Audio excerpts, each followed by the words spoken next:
Hello friends, ఈరోజు మా ఇంట్లో టిఫిన్ వచ్చేసి వడ అండి. ఈ వడల్ని ఆయిల్ లేకుండా అలాగే స్పాంజీగా మెత్తగా రావాలంటే ఇలా ప్రిపేర్ చేయండి. మరి ఈ వడల్ని ఎలా ప్రిపేర్ చేసుకోవాలో ఈ వీడియోలో చూసేద్దాం. అంతకంటే ముందు నా ఛానల్ని ఫస్ట్ టైం చూస్తున్నట్లయితే ప్లీజ్ లైక్ చేయండి, కామెంట్ చేయండి, షేర్ చేయండి. అలాగే నా ఛానల్ని సబ్స్క్రైబ్ చేసుకోండి, బెల్ ఐకాన్ కూడా క్లిక్ చేసుకోండి. ముందుగా ఒక బౌల్ తీసుకొని ఇందులోకి 1 ఫుల్ టీ గ్లాసు మినపప్పుని తీసుకోవాలి. ఇప్పుడు ఈ మినపప్పుని వాటర్తో 1 లేదా 2 సార్లు బాగా వాష్ చేసుకొని కొద్దిగా వాటర్ పోసుకొని 4 లేదా 5 గంటలు నానబెట్టుకోవాలి. మీరు పొట్టు మినపప్పు అయినా వాడుకోవచ్చండి. నేను ఇక్కడ పొట్టు లేని మినపప్పు యూజ్ చేశాను. ఇప్పుడు 4 గంటల తర్వాత ఈ పప్పుని మరి ఒకసారి వాటర్తో వాష్ చేసుకున్న తర్వాత మిక్సీ జార్లోకి ట్రాన్స్ఫర్ చేసుకోవాలి. అలాగే ఇందులోకి కొద్దిగా వంట సోడాని యాడ్ చేసుకొని కొద్దిగా వాటర్ కూడా యాడ్ చేసుకొని బాగా మెత్తగా గ్రైండ్ చేసుకోవాలి. ఇలా గ్రైండ్ చేసుకున్న పిండిని ఒక బౌల్లోకి ట్రాన్స్ఫర్ చేసుకోవాలి.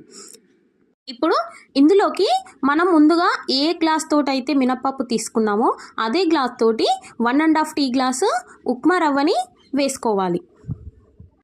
ఇప్పుడు ఈ రెండింటిని బాగా కలిసేలా వీడియోలో చూపిస్తున్న విధంగా 5 నిమిషాలు బాగా బీట్ చేయాలి. ఇలా కలుపుకున్న తర్వాత ఒక మూత పెట్టుకొని నైట్ అంతా పర్మిట్ చేసుకోవాలి. చూడండి, వీడియోలో చూడండి ఎంత బాగా పొంగిందో పిండి. ఇప్పుడు ఈ పిండిలోకి సన్నగా తరిగి పెట్టుకున్న ఆనియన్స్ని, కొత్తిమీరని, కరివేపాకుని, అలాగే ఫుల్ టేబుల్ స్పూన్ జీలకర్ర, అలాగే సరిపడా సాల్ట్ని కూడా యాడ్ చేసుకొని ఒక్కసారి ఇవన్నీ కలిసేలా బాగా కలుపుకోవాలి.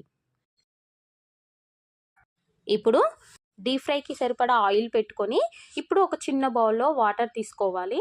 ఈ వాటర్ ఎందుకు అంటే చేతికి పిండి అంటకుండా ఉండడానికి. ఇప్పుడు చేతిని వాటర్తో తడుపుకొని ముందుగా ప్రిపేర్ చేసుకున్న పిండిని చిన్న చిన్న ముద్దలాగా చేసుకుంటూ వీడియోలో చూపిస్తున్న విధంగా వడ షేప్ వచ్చేలా ప్రెస్ చేసుకొని హీట్ అయిన ఆయిల్లో వేసుకొని లైట్ బ్రౌన్ కలర్ వచ్చే వరకు ఫ్రై చేసుకోవాలి. ఇలానే అన్ని వడల్ని కూడా ప్రిపేర్ చేసుకోవాలి. మీకు చేతితో ఇలా చేయడం రాకపోతే 1 గంటని తీసుకొని ఇలా వాటర్ అప్లై చేసుకొని ముద్దగా చేసుకొని వడలు ప్రిపేర్ చేసుకుంటే సరిపోతుంది. ఇప్పుడు ఈ వడలని మీడియం ఫ్లేమ్లోనే డీప్ ఫ్రై చేసుకోవాలండి, ఎందుకంటే లోపల పిండి కూడా బాగా ఉడుకుతుంది. ఈ వడల్ని టమాటా చట్నీతో అయినా, పల్లి చట్నీను, అల్లం చట్నీతో అయినా సర్వ్ చేసుకుంటే చాలా టేస్టీగా ఉంటాయండి. మీరు కూడా ఈ వడల్ని ప్రిపేర్ చేసి ఎలా వచ్చాయో నాకు కామెంట్ చేయండి.